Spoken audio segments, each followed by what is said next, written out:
সাম্প্রদায়িক দাঙ্গা বাঁধিয়ে ক্ষমতায় থাকা ভারতীয় রাজনৈতিক দলগুলো থেকে বাংলাদেশের অসাম্প্রদায়িকতার জ্ঞান নেয়ার কোনো প্রয়োজন নেই, এমনটাই বলেছেন বৈষম্য বিরোধী ছাত্র আন্দোলনের অন্যতম সমন্বয়ক সার্জিস আলম।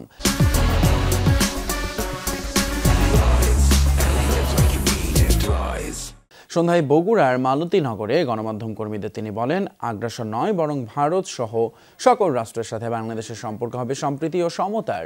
হুঁশিয়ারি দেন, গেল 15 বছর আওয়ামী লীগের আমলে যেসব অতিরিক্ত সুবিধা ভারত পেত, দেশের মানুষ সেই সুযোগ আর দেবে না।